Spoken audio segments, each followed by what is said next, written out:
So, I mean, everybody knows weddings can be as expensive or as cheap as you make them.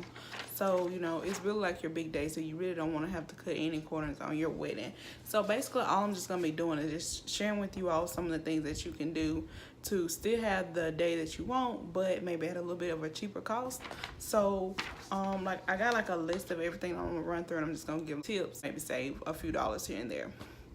So, of course, everyone knows pretty much the venue is going to be the biggest purchase probably of the wedding. But I did decide to have both of them at the same spot. There's just one cost. You know, a lot of people may have them at a church, and churches may do them for free, or, you know, just however. But I did decide to have my two at the same spot. And what I did to kind of cut the cost of the venue in half, I chose a day during the week. So everybody knows that the weekends and days like Friday are gonna always be the most expensive at venues, because the venue people know that those are gonna be the most busiest days. And then, you know, I always try to go for a slower season. I did decide to have my wedding around Thanksgiving, so it's still a hot season, but luckily at the venue where I chose to have my wedding, they kind of have the same prices year round. It's just that they have different rates on like Friday, Saturday, and I think maybe Sunday is a little bit cheaper.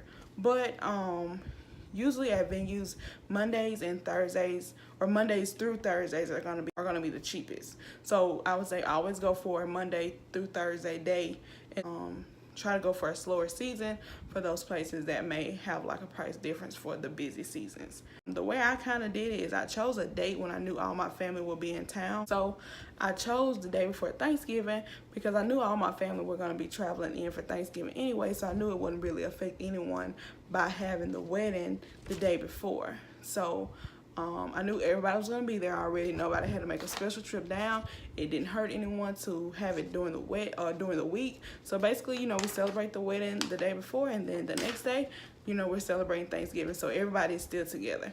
Like I said, that may not work for some. You know, some people may choose to, you know, leave directly from their venue to go straight to the honeymoon.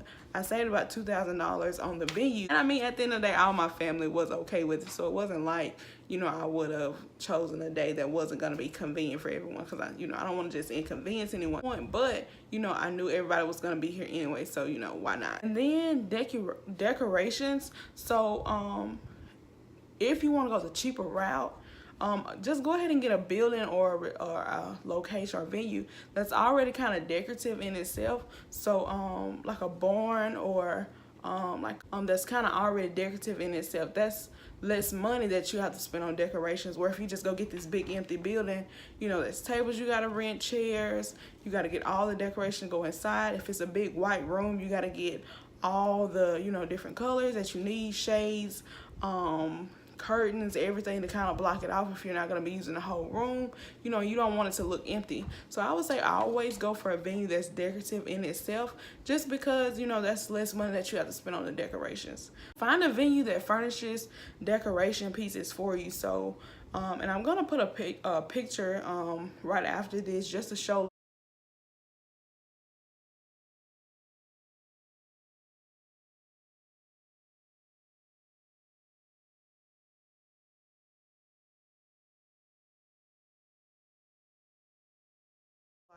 all the stuff that my venue already provided as far as decoration. So, you know, even if I didn't want to, I can buy the little accent pieces, but they already furnish so much stuff that I really don't have to get table pieces. Then rent items if you can. I did see online like you can rent tablecloths for like $8, and really nice tablecloths. So, you know, things like that. You're not going to use tablecloths like this again, so why not just rent them? You use them for a day and you send them right back. They clean them for you. You don't have to worry about doing that. You just put them back in the box and send them back. And then DIY as much as you can.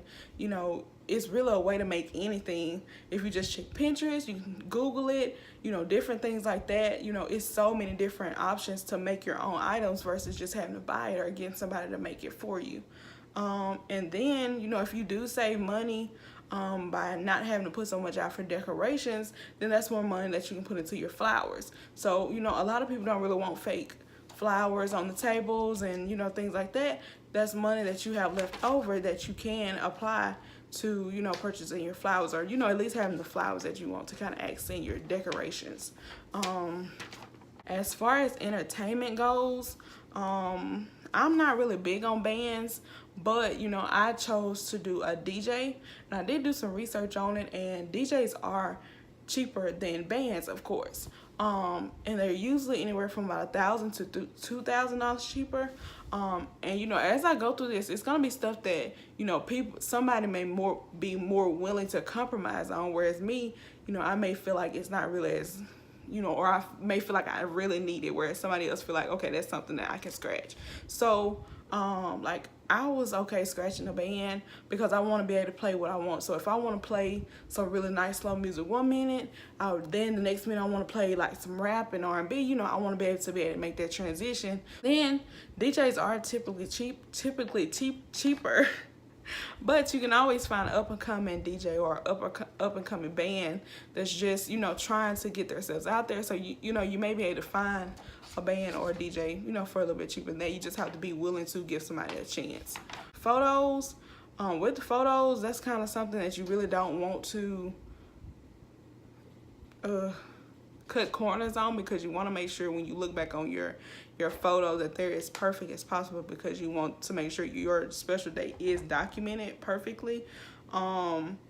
Sometimes, you know, you have to look around, because sometimes you can find somebody that's very talented. They just haven't gotten their big break yet. So they actually can give you the quality that you need at a cheaper price, versus if you go to someone that's been in this thing for years and years, they're gonna have that set price already. They're gonna kind of come in there like, you know, I'm doing you a favor, versus where somebody else is coming in, they're still learning. They're gonna have that mindset like, you're helping me be better, you're helping me get to where I need to be. So they'll be a little bit more grateful, and they'll be a little bit more helpful, and a little bit more patient with you. And they'll be a little bit cheaper. So, you know, I really don't feel it necessary to pay like $2,000 on pictures. But you know, $500, that's a little bit better. And you know, I would prefer to choose somebody that is, you know, still trying to get themselves established in the industry, but they have a great track record. Dresses. This is something I wish I would have did or thought through before I actually purchased my dress, because I feel like I could have found something different at a different price. But you know, I kind of went in the first time that I was shopping, and I kind of just found a dress and I was happy about it, and then I feel like I moved too fast on it. I got it, then I feel like I didn't like it, and I went back and I tried it on again, and I realized that I really did love it. But that's something that I wish I would have realized before I made the purchase. Like, I wish I would have at least got my size, told them like, okay, you know, I really like this dress, but you know, I will be back, but I just want to continue to look around. And then I wish I would have just checked online first, because it's so many dresses online that are so much cheaper. And you know, places like David's Bra, they let you know the size that you wear. So you know, you can go right online and find the same dresses, or find dresses that's on clearance that they may not have in the store. You can find them online, and they may be like $200. And that's not bad for a wedding dress. Make sure you are slow in the dress buying process, because it's so many dress places around here. Like, you can always order a dress online, and you know, it's to you within the next few, you know, weeks. Like, I mean, I went to David's Bridal 1 week, and I think I got the dress maybe like a week and a half later. So you know, that's not really, you know, the timing isn't the concern. I feel like the dress places, they put a big emphasis on time, but time really isn't going to be your biggest thing. It's just going to be finding something that you want at your price point. Next, I would say food and your cake, of course. Buffets are typically cheaper, and you don't really have to have servers. I mean, you can have a few servers, they're just monitoring, but as far as, you know, having to pay for people to come and deliver the food, drinks, things like that, you know, that's a cost that you can avoid. And then the servers that are monitoring just the buffet line, they're just monitoring for portion control, just so you can have enough for everybody to get fed. And then, of course, get the cake for the number of guests that you're gonna have at your wedding. So you don't need a 6-tier cake and you're only gonna have 100 people at the wedding, because you're just gonna throw the rest of the cake away. So I would say, you know, if you're having about 100 guests, then you probably need about a 3-tier cake. You know, and if your groom isn't like a sweet eater, then don't get, you know, this big fancy groom's cake, because, you know, he's not gonna eat it. I mean, your guests may eat on it, or the groomsmen, But you know, you don't have to go and spend $200-300 on a cake for your groom if he's not even a cake eater. What I did is I just got a, you know, the smallest size cake that I could get for my groom, because I mean, he's not really a sweet eater. He had already told me, you know, he didn't really want a cake for himself. So, you know, I did want to have it there, just say like, oh, this is the groom's cake. But, you know, I really didn't feel like it was a point to, you know, have this big fancy cake for him and he's not gonna, you know, eat it. He's not really gonna enjoy it for what I paid for it. Rings, the rings is a big deal. And that expense usually comes before the wedding for the guy or whoever proposes first, and I guess for the other person it comes like during the wedding planning process. But with your rings, I would say, you know, just kind of consider who your spouse is. Like if they're not really a flashy person, or they work in a field where they can't really have jewelry on, or you know, things like that, then you know, I wouldn't say go and spend, you know, two and up thousands on this big flashy ring, and they're not even going to be able to wear it, or they just don't value the money that you put into it. Because everybody knows, you know, if you put a lot of money into something, you expect that person to have it on 24/7. You know, be mindful of the size of your wedding party, your wedding party, you really don't want to adjust that because that's like your closest friends and family. But I say more so for your guests, like just be mindful that, you know, the more guests that you have there, the more expensive that the wedding cost is going to be, because that's more people that you have to have seated, more people that you have to feed, more people that you have to buy favors for, more people that have to be entertained. It's a lot of things that correlates with the size of the wedding, or the number of guests that you're gonna have. So, you know, maybe, you know, if it's somebody that doesn't really seem interested in coming, then maybe, you know, just kind of keep them to the side, or you kind of just gotta feel that one through on your own. But you know, the guest size does play a big part in your budget. So, you know, just kind of be careful with the number of people that you invite if you are on a tighter budget, just because, you know, you do have to pay for those people to be there. In your invitation, get an idea of what you like. You can DIY invitations. I know a lot of people, they want to go, you know, very classy on invitations. I know me myself, I want my invitations are like, they're like a representation of what I'm trying to go for, representing my wedding.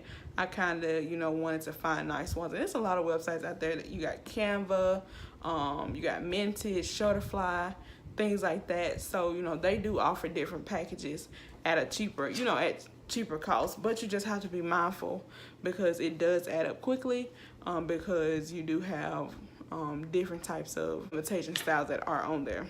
And I mean, Canva is free, and they do give you a lot of free templates on there for you to use. So if you're not really, you know, as flashy, then you definitely can use something like Canva to get the point across with the invitations. Or, you know, you can just find out something that you like and just go into Word and format, you know, your own, and then just print them up yourself. But, you know, just get an idea of what you like, and then if you see that it's not as hard for you to just kind of make that come to life for yourself, then, you know, definitely do that too.